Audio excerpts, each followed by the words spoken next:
The 1912 Gonzales tractor biplane. As one of the first successful airplanes built in the San Francisco Bay Area, the Gonzales tractor biplane is a rich part of aeronautic history. A history that is surrounded by the life of 15-year-old twin boys, Willie and Arthur Gonzales. Innovators from an early age, Willie and Arthur were always coming up with new designs, including the Gonzales No. 1 tractor biplane. They designed the biplane themselves using photographs and drawings of many of the early airplanes seen in the area. They constructed the framing primarily from pine and small amounts of spruce, and the wing support wires are attached with bicycle spokes and spoke adjusters. The Gonzales biplane was built in the backyard of their home at 435 16th Avenue in San Francisco. They built the Gonzales No. 1 biplane over the course of 2 years from 1910 to 1912 with help from their brother Eddie Gonzales. The Gonzales twins learned to fly using kite-type gliders on the sand dunes behind their home. Children from the surrounding area would often come to stand and watch the brothers work on the plane or fly gliders over the dunes. With ideal updrafts coming off the coast, the dunes would be the perfect place for them to test their aircraft that would one day become a major part of aeronautic history. But running a plane engine in a residential neighborhood would prove to have its drawbacks.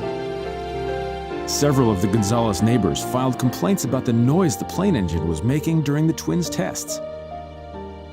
Eventually, the city of San Francisco passed a noise ordinance that prevented flying machines from operating within city limits. In 1912, the Gonzales biplane was ready for its debut flight. However, noise ordinance looming, if they wanted to fly it, they would have to find a new runway. Their passion for flying would not die so easily. Determined to fly their biplane, the brothers disassembled and crated the plane. They moved it back and forth by train to a location just past Travis Air Force Base in Woodland, where they would camp and spend time working on and flying their plane. Nephew of the twins, Bob Gonzales, recalls, "These flying trips would last about 2 weeks. They would do their flying, experimenting, or whatever they had to do, just enjoying themselves. When the food or the gas ran out, whichever came first, I'd imagine, they would load the airplane back into the box and wave down the train for the trip back to San Francisco." Later, the Gonzales brothers operated a flying school and aircraft manufacturing business from the ground floor of their home. Nephew of the twins, Bob Gonzales, recalls, "We do not know if they ever had a student or ever sold an engine. In 1915, the Gonzales brothers moved to Los Angeles and took the biplane with them.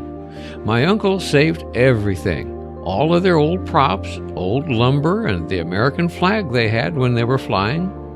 The biplane was kept in my grandmother's basement for years.